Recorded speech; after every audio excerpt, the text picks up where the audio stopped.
Red wine, good or bad? The health benefits of red wine have been debated for some time. Many believe that a glass each day is a valuable part of a healthy diet, while others think wine is somewhat overrated. Studies have repeatedly shown that moderate red wine consumption seems to lower the risk of several diseases, including heart disease. However, there is a fine line between moderate and excessive intake. This video takes a detailed look at red wine and its health effects. What is red wine and how is it made? Red wine is made by crushing and fermenting dark-colored, whole grapes. There are many types of red wine, which vary in taste and color. Common varieties include Shiraz, Merlot, Cabernet Sauvignon, Pinot Noir and Zinfandel. The alcohol content usually ranges from 12 to 15%. Consuming moderate amounts of red wine has been shown to have health benefits. This is mainly due to its high content of powerful antioxidants.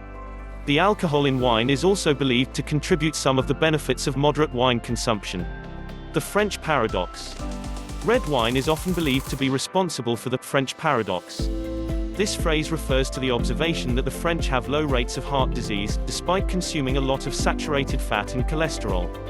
Some experts believe that red wine was the dietary agent protecting the French population from the harmful effects of these nutrients. However, new studies have shown that dietary cholesterol and saturated fat do not cause heart disease when consumed in reasonable amounts.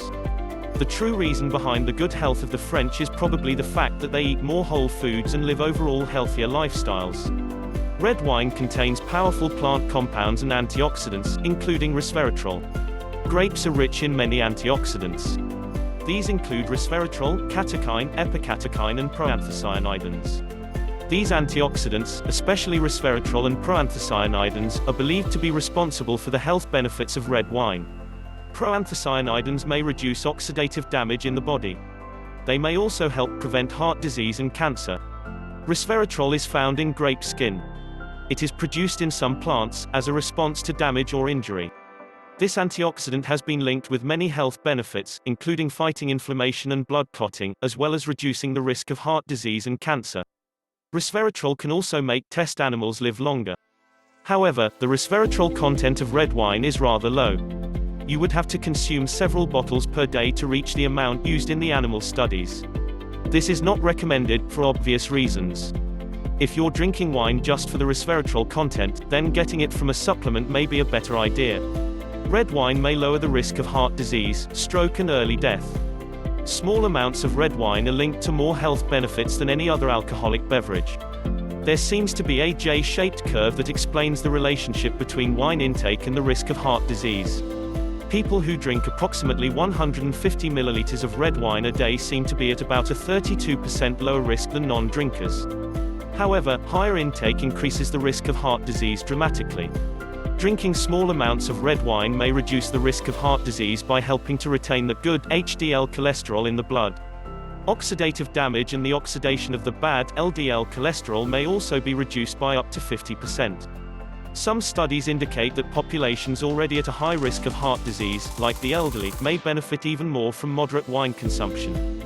Furthermore, drinking 1 to 3 glasses of red wine per day, 3 to 4 days of the week, may reduce the risk of stroke in middle-aged men. Other health benefits of drinking red wine has been linked with several other health benefits, many of which are attributed to its potent antioxidants.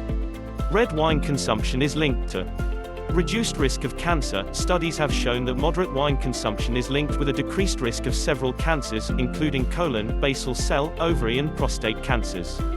Reduced risk of dementia. Drinking 1 to 3 glasses of wine per day has been linked to a reduced risk of dementia and Alzheimer's disease.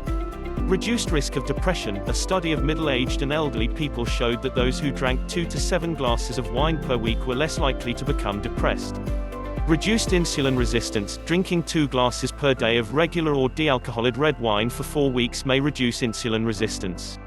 Reduced risk of type 2 diabetes in women. Moderate red wine consumption has been linked with a reduced risk of developing type 2 diabetes in women. It seems clear that moderate amounts of red wine can be good for you. However, there are also some important negative aspects to consider. Negative health effects of drinking too much alcohol. While a moderate amount of red wine may provide health benefits, consuming too much alcohol can cause devastating health effects. These include Alcohol dependence. Drinking alcohol regularly may become out of control and lead to alcoholism.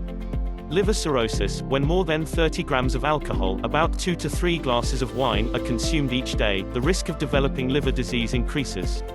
End-stage liver disease, called cirrhosis, is life-threatening. Increased risk of depression. Heavy drinkers are at a much higher risk of depression than moderate or non-drinkers. Weight gain. Red wine contains twice the amount of calories as beer and sugary soft drinks. Excessive consumption may therefore contribute to high calorie intake and make you gain weight. Increased risk of death and disease. Drinking a lot of wine, even only 1 to 3 days a week, may increase the risk of diabetes in men. High alcohol intake has also been linked with an increased risk of premature death. Should you drink red wine? If you like drinking red wine, there is no need to worry unless if you are exceeding the recommended amount. In Europe and America, moderate red wine consumption is considered to be 1 to 1.5 glasses a day for women, 1 to 2 glasses a day for men. Some sources also recommend having 1 to 2 alcohol-free days each week. Keep in mind that this refers to total alcohol intake. Drinking this amount of red wine in addition to other alcoholic beverages could easily put you in the range of excessive consumption. If you have a history of substance abuse, then you should probably avoid wine and any other alcoholic beverage completely. Also be very careful if you have a family history of alcoholism. So what's the takeaway? Despite red wine being linked with some health benefits, none of them are worthy of encouraging alcohol consumption. There are many other effective ways to improve your health that don't require you to consume something that can be harmful. However, if you are already drinking red wine, then there's no need to stop, unless you're drinking too much. As long as you don't drink more than 1 to 2 glasses per day, then it should only be doing you good.